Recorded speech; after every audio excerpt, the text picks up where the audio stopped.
Thank you, Your Worship. Through you to council and members of the public. Administration is not proposing any changes to the agenda. Thank you. Thank you very much. Can I get a motion to adopt the agenda as presented? Councillor Stout. So moved, Your Worship. Thank you. Discussion on the motion? All in favor? Carries unanimously. Mike's working now.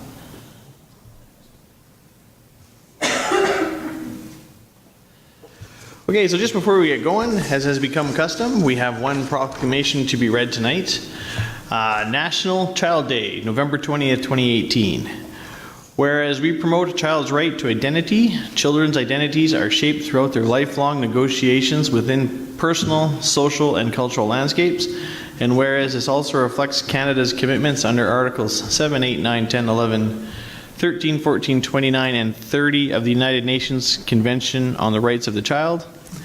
And whereas the town of Beaumont and Family and Community Support Services celebrate our children and recognize the importance of our children in the community, now therefore I do proclaim November 20th, 2018 to be National Child Day in the town of Beaumont, dated this 20th day of November 2018. Next item on the agenda, the consent agenda. We have, looks like 4 items. I move that council consent to approve the following agenda items without debate. Item 5A, special council meeting minutes of October 22nd, 2018. Item 5B, organizational council meeting of October 23rd, 2018 minutes. Regular council meeting on October the 23rd, 2018 meeting minutes. And Councillor Stout's committee report. Discussion on the motion. All right. Seeing none. Oop, too far. All in favor?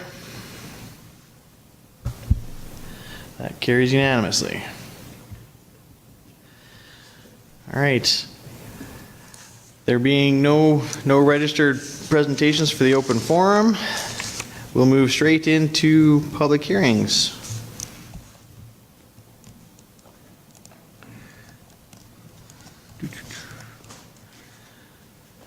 Okay, so we have a public hearing and followed shortly thereafter by second and third reading for bylaw 931-18, land use bylaw, alcohol retail sales. I'll get you.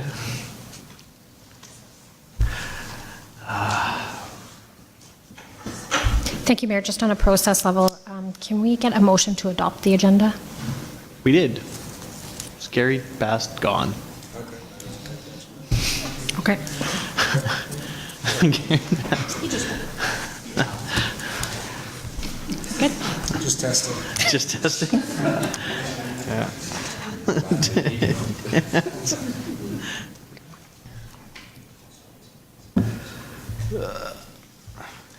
All right, so as I was saying, the public hearing is now open, and the hearing is held pursuant to sections 230, 606, 692 of the Municipal Government Act 2000 as amended, and legislative services. Thank you, Your Worship. Through you to council and members of the public. The purpose of bylaw 931-18 is to amend the land use bylaw 796-12 to remove the 500-meter separation distance from the definitions of alcohol sales major and alcohol sales minor. Notice of the public hearing was given in writing to Leduc County and applicable agencies, all registered active business owners in Beaumont. The public hearing notice was advertised in the local newspaper on November 2nd and November 9th, 2018. Any written submissions received are included in the public agenda package, and there is nothing to read into the record at this time. Thank you. Thank you very much. As a quick reminder to everybody present, those people tonight giving oral presentations, please clearly state your name for the record, and please be brief and to the point. First up, we have the Director of Integrated Growth with their designates, Ms. Raymond and, she's not on my list, Mr. Lee. Ms. Raymond and Mr. Lee. Thank you. Thank you, Your Worship and members of council. Here tonight with me, I have Ruben Lee, who is a planner in our long-range planning area, and he's here to present the item for you tonight. Thank you. Thank you, Your Worship, and members of Council. We're here tonight to present Bylaw 931-18 to Council for second and third reading. The land use bylaw regulates the separation distance between liquor stores through the definitions of alcohol sales major and alcohol sales minor, which has been in place since 2013.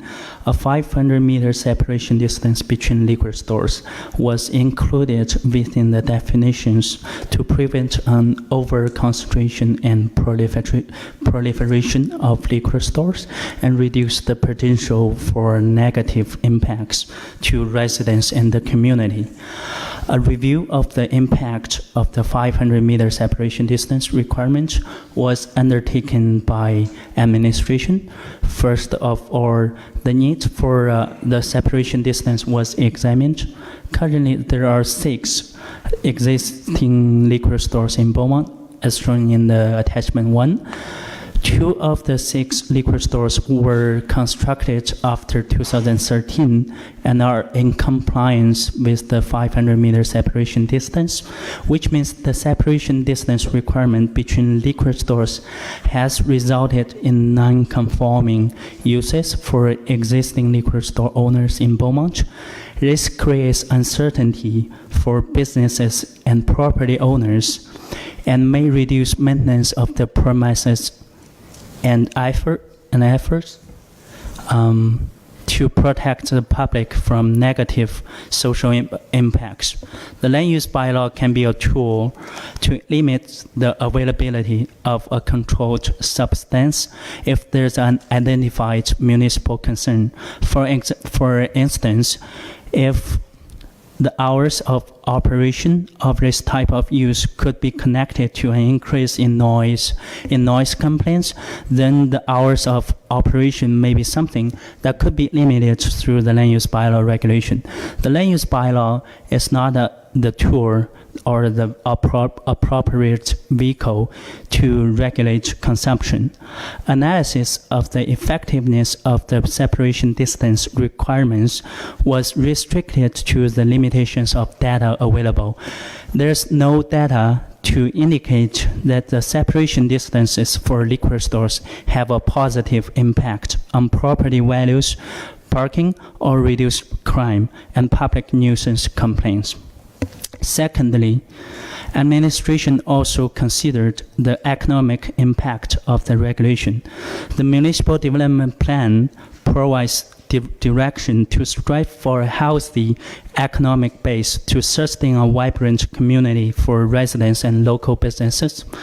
Major and minor alcohol sales are allowed as permitted uses and or discretionary uses in the districts of C1, Neighborhood Commercial Convenience District, C2, Commercial District, TCMU, Town Center Mixed Use District, and DC 116 Neighborhood Mixed Use District. An analysis of the existing commercial land supply identified that there were 14 potential sites where liquor stores were allowed in the land use districts noted above. These 14 sites were reduced to 3 available sites once the separation requirement of 500 meters was applied. 2 of the remaining 3 potential sites are adjacent to each other, therefore effectively limiting the available commercial land supply for future liquor stores for two sites. The separation distance requirement restricts almost all of the potential sites from having a liquor store and may have resulted in businesses not establishing here in Beaumont. This restricts competition among liquor stores and enables a forced monopoly for existing retailers through protected market access. Just for your information, one of the existing liquor stores located at 50th Avenue and 50th Street has been closed about 2 weeks ago. So the market would decide the number of liquor stores in Beaumont. Thirdly, a review of liquor store policies in 12 other Alberta municipalities was undertaken, as shown in the attachment 2. Other than Beaumont, only the larger metropolitan areas of Edmonton and Calgary requires a minimum separation distance between liquor stores.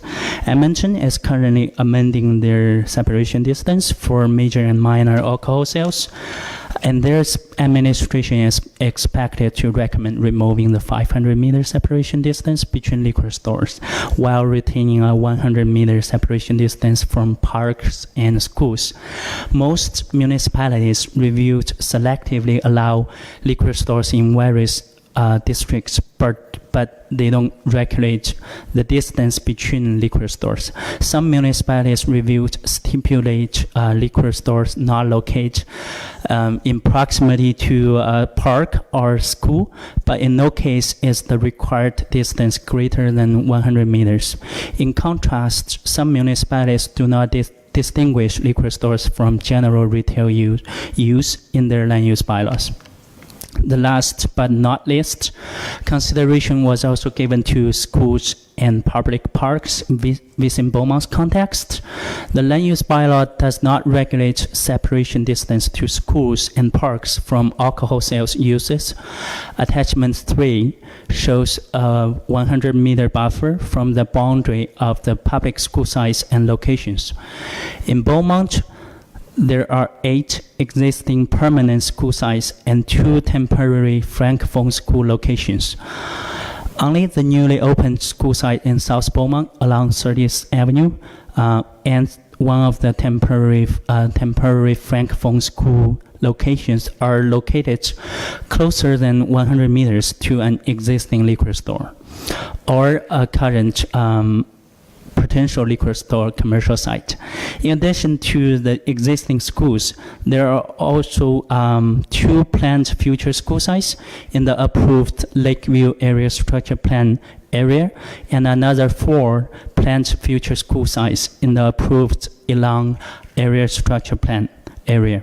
None of these future school sites have been planned closer than 100 meters to the planned future commercial lands within the 2 planned future plan areas. So in summary, there's minimal concern or impact to schools and parks regarding the distance to liquor stores in Beaumont. In terms of public engagement, a letter was emailed to all registered active business owners in Beaumont on October 16, 2018 regarding the proposed land use bylaw amendments and the October 24th open house and the public hearing date. No comments were received at writing of this report. A letter was sent to the Duke County and internal departments regarding the bylaw and notifying them of public hearing date. No concerns were received from Leduc County and internal departments as well. The advertisement was published in Beaumont News on November 2nd and November 9, 2018. An open house was hosted by administration on October 24th, 2018, in relation to the separation distance for liquor stores. Approximately 20 people attended the event, with the majority of the people engaged indicating that they were either supportive or had no concerns with removing the separation distance. One person in opposition indicated they were okay with it as long as it doesn't impact current business. In conclusion, administration recommends that the 500-meter separation distance between liquor stores be removed from the definitions of alcohol sales major and alcohol sales minor in the land use bylaw. This concludes my presentation. Thank you, Your Worship. Thank you very much. Appreciate the work and time and effort that went into that. Are there any questions from members of council for administration? All right, seeing none. Thank you very much. Is there anybody in attendance tonight that wishes to speak in favor of the bylaw? Is there anybody in attendance tonight that wishes to speak in opposition to the bylaw? Is there any person deeming themselves to be affected who just wishes to be heard? Thank you very much. The public hearing is now closed. Thank you. All right, so in accordance with some new procedures, we're going to go right into second and third reading. Ms. Raymond and Mr. Lee. Thank you, Your Worship. Administration recommends that the 500-meter separation distance between liquor stores be removed from the definitions of alcohol sales major and alcohol sales minor in the land use bylaw. Thank you. Is there a member of council willing to move second reading tonight? Councillor Stout. So moved, Your Worship. So moved. Discussion on the motion? None? I still have mine. You can, yeah, you, Thank you, Your Worship. So through Your Worship to Ms. Raymond and Mr. Lee, there's nothing, if we remove this separation distance then, there's nothing really to stop me opening Stout Liquor right next door to Daniluk Liquor, or indeed to have a whole mall front of liquor stores one side by side. Is that something we should be worried about? And if not, why not?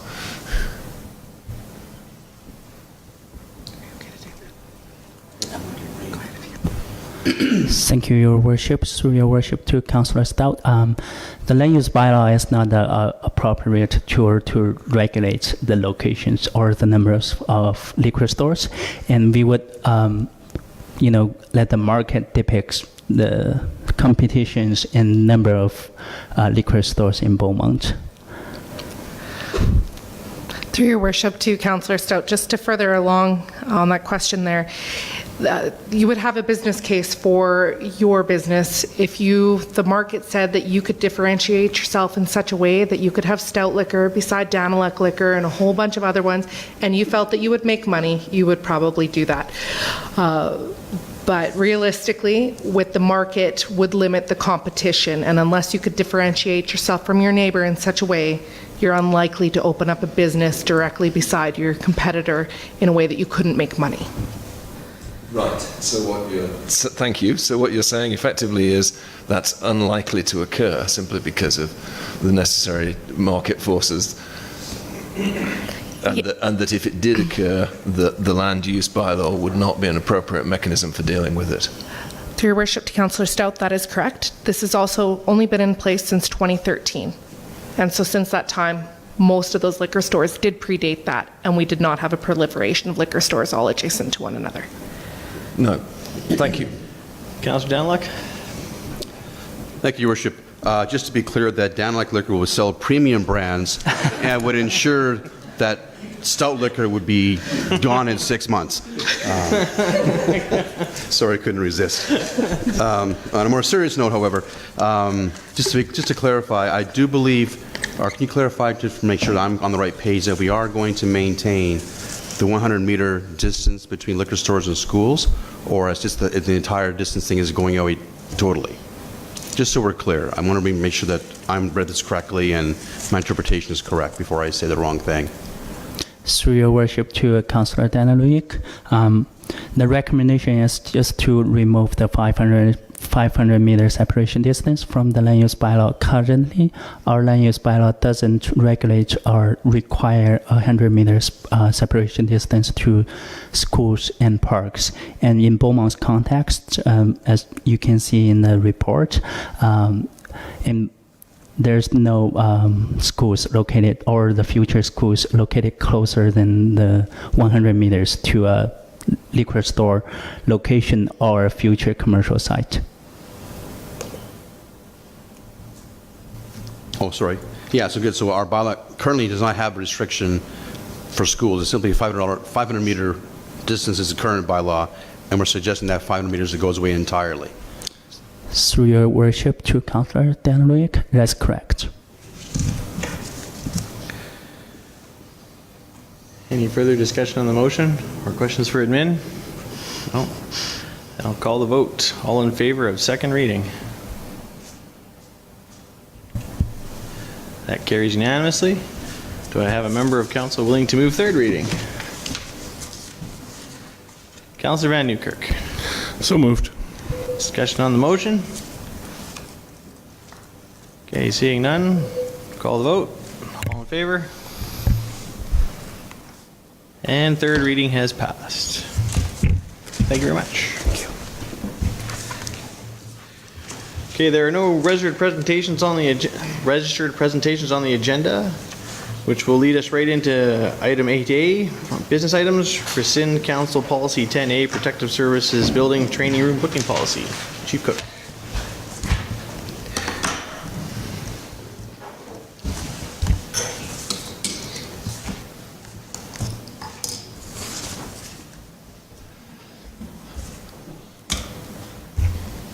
Anytime. Everett Cook, Director of Protective Services. Thank you, Your Worship. Members of Council, it's a pleasure to be here with you again this evening. Tonight, administration is before you to look for council support in rescinding Council Policy Number 10A, the Protective Services Building Training Room Booking Policy. Bit of background, folks. When built in 1996, the Beaumont District Agricultural Society contributed $75,000 towards the building of the Beaumont Protective Services Building. As a condition of this contribution, the town of Beaumont entered into a 15-year agreement with the Ag Society, guaranteeing them office space and meeting space for the duration of the agreement at no charge. Then, on April 10th, 2001, Council approved Council Policy 10A, identifying guidelines on the use of the fire hall training room. That was for nonprofit organizations. This policy identifies the Beaumont District Agricultural Society as a primary user of this policy. The agreement with the Ag Society, expired on March 11th, and since, the town of Beaumont has continued to demonstrate our support by providing access to the fire hall training room free of charge so they can conduct their society business. Today, there are no less than 5 user groups routinely accessing the fire hall and the training room, all of which are included are the Beaumont District Agricultural Society, the Ag Society 4-H Club, the Beaumont Society for the Arts, the Town of Beaumont, and of course the Town of Beaumont Fire Service. Currently and today, the Beaumont Fire Service and Alberta Health Services are full-time occupants of the fire hall. Over the past years and as the town of Beaumont has grown, so too have the needs of the fire service. Today, the Beaumont Fire Service has transitioned from the volunteer service we were in 1996 to a composite service comprised of 4 full-time and 34 dedicated volunteer firefighters.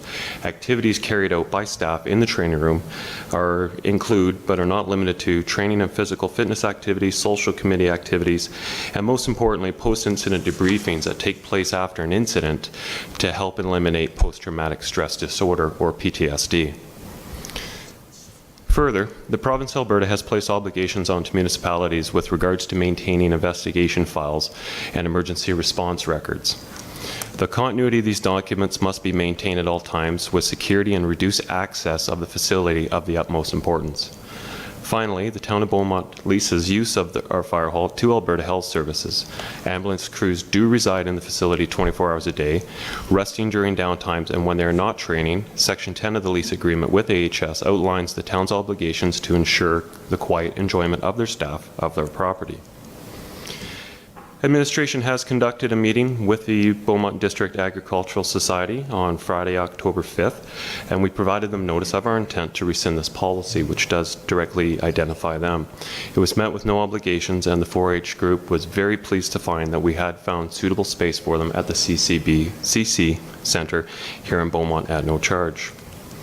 Similar arrangements, of course, have been made for the 4-H Club and the Beaumont Society of the Arts, who I'll be meeting with again next Wednesday night at the Fire Hall. As note, there will be a loss of revenue, potential revenue for the CCBCC, and it's been estimated at $2,880 per year. And this cost, of course, is providing the space free of charge for the existing user groups to move over to the community center. So in closing, administration is seeking that council rescind policy number 10A, the Protective Services Building Training Room Booking Policy, and I'd be more than happy to answer any questions. Thank you very much. Is there a member of council willing to move the council rescind council policy number 10A, Protective Services Building Training Room Booking Policy? Councillor Daniluk. So move, Your Worship. Is there any questions of administration tonight? Councillor Barnhart. Thank you, Your Worship, and thank you, Mr. Cook, for the presentation. I guess the question may not be to you, it may be to one of the other members of the administration, but it's concerning whether or not we have a policy that governs which groups are going to be getting free access to CCBCC. And I'm just curious about not that I object to the three groups getting that opportunity, but I'm wondering how we will deal with others who come forward and ask for the same. Right. Perhaps General Manager Carrie Hiltz will add further comment. However, in our search through our databases where we did find the contract that we had in place with the Beaumont Ag Society, that's where the information was identified, and no further groups were identified within the council policy or any other contracts. No other contracts were located at the time. There may be more information that perhaps Carrie can add to. He's aware of anything? Thank you, Your Worship, members of council, and further to Chief Cook's summary there was that we do not have an ongoing policy for rental use of the CCBC, of which groups get free access and which group would pay. It's kind of done through a case-by-case basis. However, in this case, because they had free access at the Protective Services building and we were moving them out of there for security reasons, that we were giving them that ability to be able to move to that facility. Any other groups that would come forward would have to be discussed with the advisory committee, and if it was ongoing, we'd have that as part of the fees and charges. If I could follow up, Your Worship, just further to that, did I misread it? I think I saw somewhere in here that the agreement was for a set term, and then it was extended, so it was 15 years for the length of the agreement, not forever. Ms. Schultz? Thank you, Your Worship. I think that it was for a 15-year term. However, we did not change that practice. And I think that through kind of a historical perspective, these groups had an expectation that the fire hall would be available to them. Thank you. Councillor Van Newkirk. Well, thank you, Your Worship, through to the presenter and perhaps administration. Furthering down the path of Councillor Barnhart, what would it look like and where would it go if we were to look at instituting policy around nonprofit user groups being provided space in Beaumont facilities free of charge? This conversation I've brought to our CAO a couple of times with other groups that had said we're looking for space, and at that time the answer was if they come forward then we would do our best to accommodate, and that's probably still the answer today. I just don't know, maybe some comments from administration. Is this a policy we should put some effort into moving forward, or shall we proceed case by case for now? Just interested on your thoughts. Ms. Schultz? Thank you, Your Worship, members of council. Where I'd probably direct them, and this is pretty much the practice that we try to maintain, however it's not always consistent, is anytime a group comes forward and they ask for free rental space, we encourage them to apply for one of the community grants to be able to cover that cost internally. In this case, because they were kind of an ongoing user and that expectation lied there, is that we would provide them this service. But if any other group came forward, we would ask that they apply through our community granting program. Sure, go ahead. Yeah, thank you for that.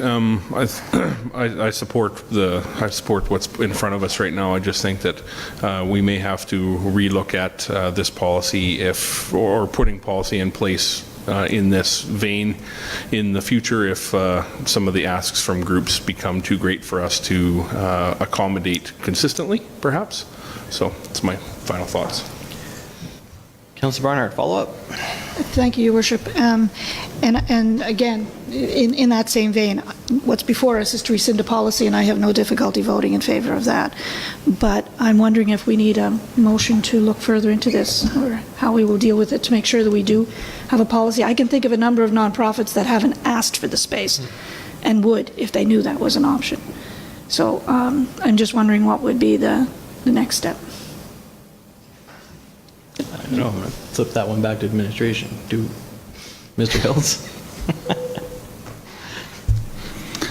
Thank you, Your Worship. That would come through a council resolution if council wanted to go down that vein. It's part of the overall, I guess, structure on fees and charges and cost recovery, etc., and which direction council would want to go. Right now, as I stated earlier in my response, is that we do this on a case-by-case basis, and we do encourage groups to apply for through the community grants to cover those costs, because we do have over 129 user groups in the community, and we do rely on some of that revenue back into these facilities. Councillor Danlock? Thank you, Your Worship, through our presenter and perhaps administration as well, too. Just a very quick question. I know the Ag Society did contribute $75,000 to the construction of the building and had the agreement for 15 years of use, which is great. I'm curious, how did the Society 4-H Club and the Society for the Arts manage to tack on to that, getting use of the facility at no charge? They weren't part of the original agreement, is my understanding. Is there any history to figure out how they kind of got put on the docket for some free space? Yes. Just curious, because the Ag Society paid for it. Just curious. Mr. Hiltz? And thank you, Your Worship, members of council. This comes from a practice where you have board members who sit on multiple committees, and basically someone who sits on the Ag Society, the Beaumont Society of the Arts comes forward and says, oh, we need a meeting space. And he says, oh, hey, we meet at the Protective Services building on the 4-H. We do this. So it's basically, then it just becomes something, and then we're in a position where we're providing those services to those groups. And then basically as we evolve, we can no longer provide that service in this location.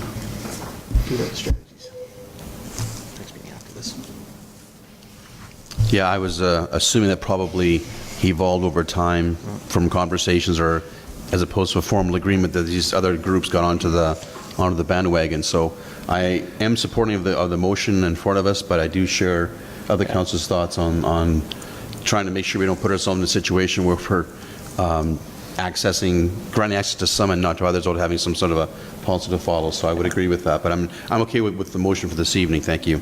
Yeah, as I was just chatting with Councillor Barnhart, we do have the quarterly strategies meeting coming up. Perhaps it bears a bit of a grander discussion during that meeting. Agreed. Councillor Van Newkirk, follow up?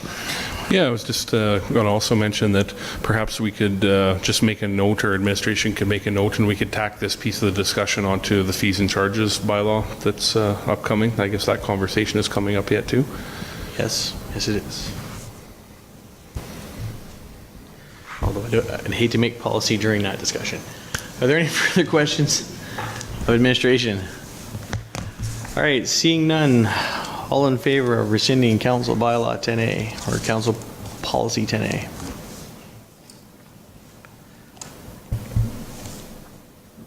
That carries unanimously. Thank you very much. Thank you.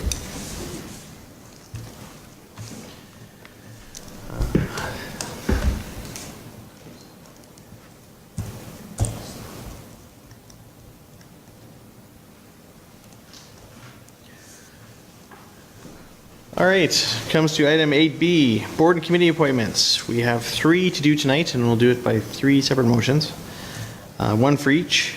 We have 2 appointments to the promotions committee and 1 appointment to the SDAB. So I will turn it over to Ms. Winter, and then we'll move along. Thank you, Your Worship, through you to members of the public and to council. Council is required to appoint members of several boards and committees upon expiration of each board committee member or respective term, or board committee member resigns from their respective term. Currently, there are 4 public member vacancies on the promotion committee following the resignation of Marlene Arian, Scott Reddick, Mannion Reed, and Sheila Gillis. The vacancies were advertised for several weeks in the local newspaper. There was a radio interview with One Radio in Leduc and Beaumont's social media sites. We received 2 applications. They were reviewed by the screening committee comprised of the mayor and the committee chair. And the screening committee is putting forth 2 of the public member for promotions, Carol Ann Anderson and Ron Barnhart. With regards to the Subdivision and Development Appeal Board, there's currently 1 vacancy on the Subdivision and Development Appeal Board as a result of a recent resignation. Advertising was conducted in the Beaumont News and Beaumont social media sites. 1 application was received and was reviewed. The screening committee, comprised of the mayor and committee chair, are putting forth 1 appointment. Jacqueline Biolo has been put forward by the committee, and administration supports these appointments. Thank you. Okay, so is there a member of council that will move that council approve the appointment of Carolyn Anderson to the Promotions Committee to take effect immediately and expire on December 31, 2020? Councillor Stout. So moved, Your Worship. Discussion on the motion. All right, seeing none, we'll start the vote. Sorry. Yeah, no, I gotta catch up with the technology, sorry. All right, all in favor? That carries unanimously. One sec. If I may just abstain from the second vote, Sure, for obvious reasons. for obvious reasons. Okay, is there a member of council willing to approve the appointment of Ron Barnhart to the Promotions Committee to take effect immediately and expire on December 31, 2020? Councillor Van Newkirk. So moved. Discussion on the motion. All right, seeing Councillor Danlock. Thank you, Your Worship. I'm fine with Ron coming on board. I know who he is, of course, obviously. But a question that I think just needs to be asked so we're clear on transparency. I'm assuming there is no policy in our town that a spouse of a councillor cannot serve on a committee. I'm not saying he shouldn't. Don't misunderstand my question. I just want to ask, from transparency purposes, that obviously him being put forward, there is no policy, and I'm not saying there should be or shouldn't be. Just to clarify that for people listening at home and for the record, that there's nothing inappropriate or anything wrong with this appointment being sought by this person, and just so we're clear on things. Thank you. Ms. Winter? Thank you, Worship. Through you to Councillor Daniluk. There is no conflict of interest with regards to this appointment of Mr. Barnhart. Councillor Barnhart has no financial gain with regards to her husband being on this board. So no, administration did do their due diligence and did check within and made sure that there was no conflict. Thank you. Further discussion on the motion? Okay, seeing none. All in favor? That carries with four fours and one abstention. All right. So is there a member of council that's willing to move that council approve the appointment of Jacqueline Biolo to the Subdivision and Development Appeal Board to take effect immediately and expire on December 31, 2021? Councillor Barnhart. So moved, Your Worship. Thank you. Discussion on the motion. Councillor Van Newkirk. No, thank you, Your Worship. Just through to administration, when we have a position open and we have only one respondent, I guess, the same process is vetted. It has gone through. I understand that. When we use our radio, our newspaper, and our social media means, and if we were to get no one to apply for this, what would our process be in that case? Ms. Winter. Thank you, Worship. Through you to Councillor Van Newkirk. We would go out and re-advertise and encourage other SDAB board members, perhaps getting our planning team on board to see about recruitment and just kind of upping our recruitment, similar to what you're going to be seeing for the promotions committee.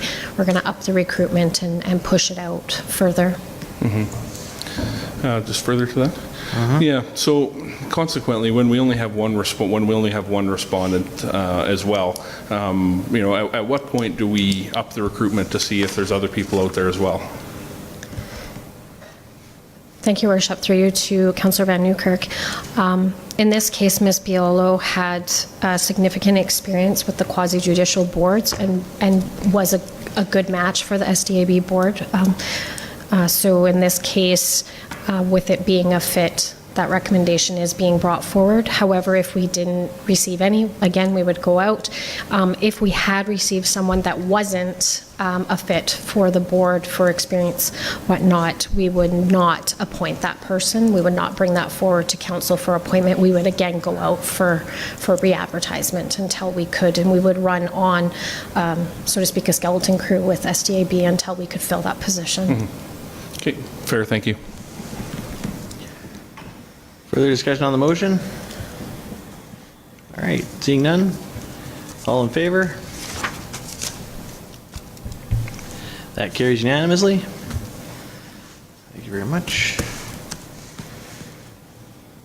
All right, we have no bylaws. Therefore, we move straight to Section 10, Councilors' Inquiry Reports. This is, in the new scenario, this is your chance to ask questions of admin and report verbally on committees and events that you've attended between now and the last council meeting. Is there anybody wishing to make an inquiry or make a statement? Councillor Danlock. Thank you, Your Worship. Through to administration, through our CEO, possibly Mr. Hiltz as well. Could we have an update, perhaps a verbal one, as to the progress of the new Beaumont Sport and Recreation Center and on construction year to date or start to date? Are we on track? Are we anticipating any concerns? I'm sure Mr. Hiltz is probably talking to the builder probably on a very regular basis. Just get an idea how we're doing as where we think we're supposed to be, please. Mr. Hiltz. Thank you, Your Worship, members of council. We are on schedule. Daylighting and surveying is completed. We will be we'll be putting in pilings this week, so there'll be lots of activity on site, and then it'll be foundation time after that. And we'll have we're going to come forward, I believe, at the December 11th meeting with an update to council. Thank you very much. Councillor Van Newkirk.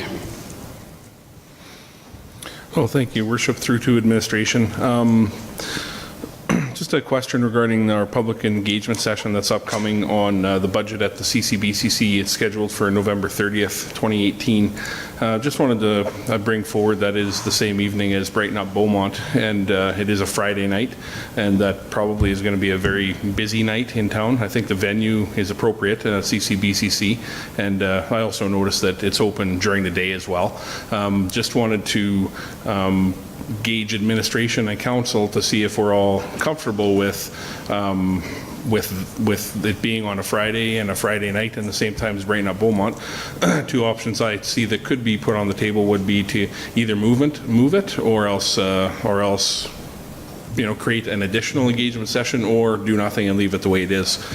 Personally, I do have a little bit of concern around the ability of people to attend from 4 o'clock onward, being that everyone my age with children is mostly gathering to get their kids ready to get to Brighten Up Beaumont. So interested in other comments from councillors or administration on that, please. CEO? Sure, I can weigh in from our perspective, but I think Councillor Van Newkirk's more or less directing the question to council. Question being, do you want to change it or not? Why is it on a Friday? It's been on a Friday and a Monday for countless years, what we've told, so that's why we just went ahead and scheduled it. The coincidence with the Brighten Up Beaumont, it could go the other way. We could see more people out there and more activity. I don't know.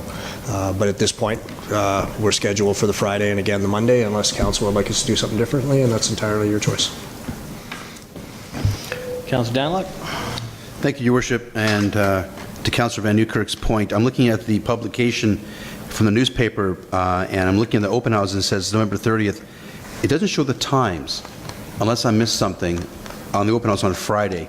I remember seeing it somewhere, I think, and I'm wondering, is it 5 to 7, the open house for the budget, and what time does the other event begin to question the overlap of my colleagues' concern? Yes, the times are from 5 till 7, and they will be advertised in the next 3 newspapers. Thank you. And the Brighten Up Beaumont is scheduled from 6 till 9 on November 3rd.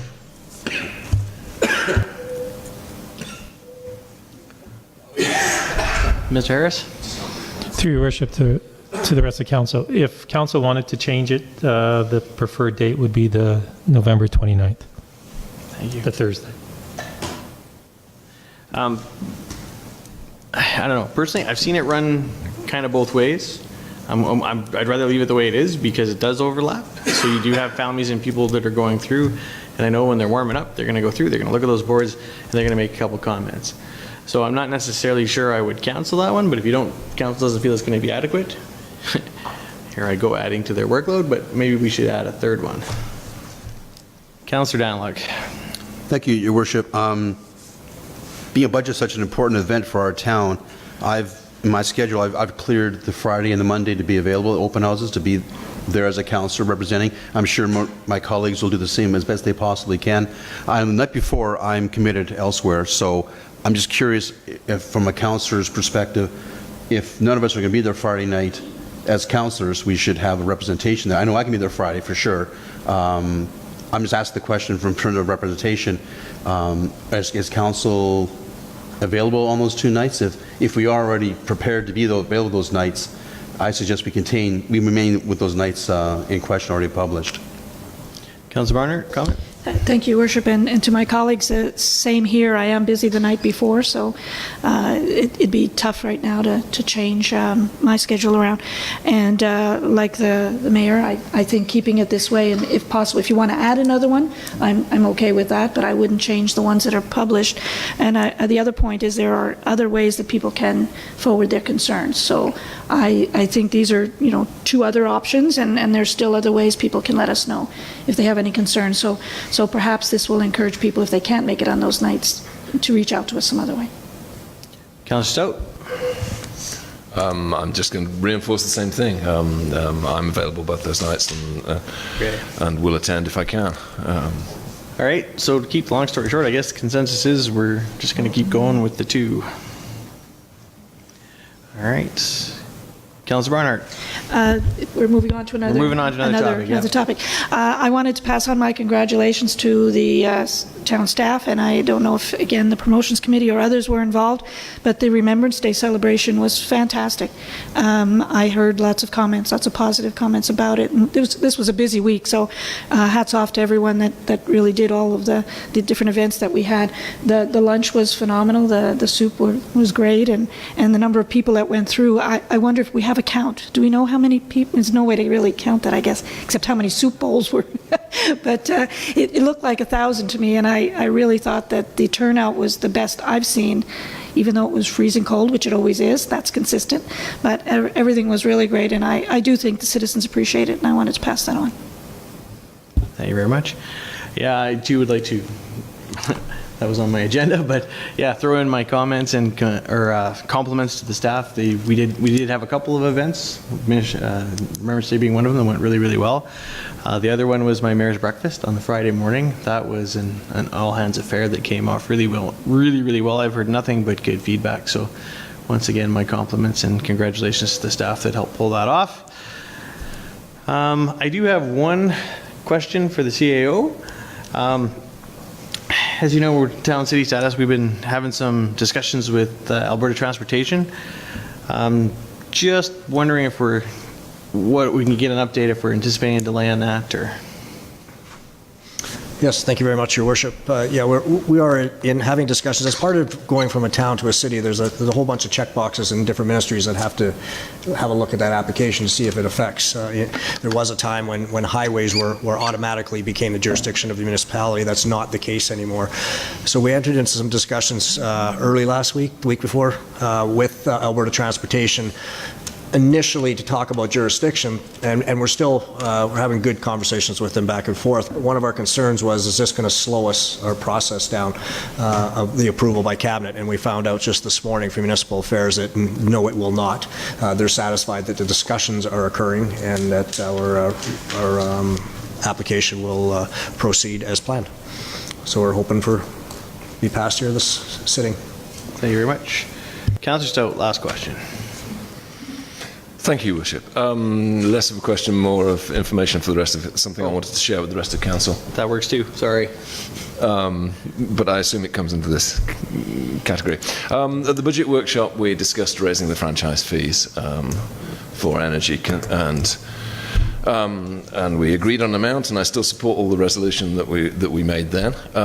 But I was interested to see what the dollar and cent effect would be on some kind of average or typical household in Beaumont, just so I could get a feel for how much this was actually going to cost. And because I found it too difficult to do aggregated total, I find the necessary information to do an aggregated total, and I think you've all seen that because I emailed you all. I decided that the simplest method was to take my own electricity and gas bills for the last 12 months, which I did. and apply the increased franchise fee to them. And the conclusion I came to was that from the last 12 months, if the increased franchise fees had applied during the last 12 months to my gas and electricity consumption, I would have paid an extra $68.64 annually, so $5.72 per month on average, and that represented an increase of 2.1%. I'm looking forward to administration giving us some kind of aggregate figure, if that's possible, Mr. Harris. Knowing that we have a committee of the whole meeting to discuss budget, Mr. Harris, if you could keep it brief. Through your worship to Councillor Stout, the rest of the council, and the audience, a number will be provided at the committee of the whole that breaks out the average for residents in Beaumont. Thank you. Thank you. Councillor Danlock, or sorry, are you, Councillor, you get more, or you get? I don't want to cut you off early. No, thank you, Mr. Harris. That's I'm now left wondering whether my energy consumption is average, typical, or abnormal, but that's fine. Mr. Harris? Through your worship to Councillor Stout, you're below average. You're below average. Oh. All right, we're not going down that hole. Councillor Danlock. So, that's funny. Thank you, Your Worship. As some of you may be aware, I did a copy of the councillor session last night at Starbucks, and that 6 people from the town came out to ask questions about the budget and some good, healthy debate about issues such as daycare, franchise fees, and so on. But across the 6 people who attended, there was uniform support for our budget initiative, genuine support and gratitude for our efforts in our budget workshop. Everyone thought 0 would be better than 1.88, but it's better than 2.9 and better than 3.5 that Edmonton's putting forward. So just some kudos from the citizens that any increase is not great, but we're doing better than most municipalities, and the various items we published in the paper were well received, and all items in the budget were well received by the people who came to speak to me. So we've done a good job, in my opinion, based on the feedback from last night. Thank you very much. Thank you very much. All right, seeing no more requests to speak from councillors, we'll move on to the CAO's update. This is the participative part of the meeting, sorry. Just a few comments to pass on. We talked about Brighten Up Beaumont. That's on November 30th from 6 till 9, big event in our town. The budget workshops are scheduled for November 30th from 5 till 7, and that will be at the community center. And again on December 3rd at Ken Nickel Arena. And both of those are going from 5 till 7 p.m. And as I mentioned, they'll be advertised in the newspaper on the next 3 editions and other places as well. I want to echo the mayor's comments, and I think one other councillor's about the function on Friday, the mayor's breakfast. There was a specific thought that went into this breakfast, and as there is with everything, but the plan was to do something different, and this was something that clearly supported and driven by the mayor, is when people walked into our facility, into our town, and when they left after that breakfast, they were supposed to feel this wow. And that was kind of the theme that was working underneath. I heard the word disruptor, and it seems to be something that this town is embracing. And that was an idea. Let's do something different. So I want to thank the people who were behind this. And I know Mr. Mackin's team did most of the heavy lifting. But one of the things you recognized as soon as you walked into that building was how it spread across the town. And people stepped up to do different things, from coat checking to emptying garbage cans to making sure water was filled to sitting people down in the seats. And they all did it. They all stepped up. Nobody was asked to do that. They wanted to be part of it. And that is a testament to this, everybody in this room. And I wanted to recognize that, because it was not only a fabulous event, but I think it hit what it needed to hit. So thank you to everybody, councillors that attended, the mayor. I thought you did a great job. Your speech was awesome. I love the pounding in the hands, and I just thought you nailed it, so good for you. Shiva Kumar just came back to work today. He was out last week. He was invited to speak at the 13th Annual Municipal Communicators Conference in Toronto. He was speaking about enhancing citizen engagement. Now, he was reached out to by this group several months ago because of the work that they're seeing going on in our town around citizen engagement, around digital communications. And he went and did a presentation that was received extremely well. I was talking to him today. His feet were still not on the ground. He was so proud, and he was proud of Beaumont. He's been reached out to now by a number of fairly large municipalities and some small across the country to asking to collaborate as they work on their systems. And they were pretty impressed with what we're doing. I know we've helped a number do live streaming. They like our model, but the whole citizen engagement piece. And one other item around Shiva, if Shalane can pop this up for us. This picture was taken this morning. Shiva became a Canadian citizen today, officially. So,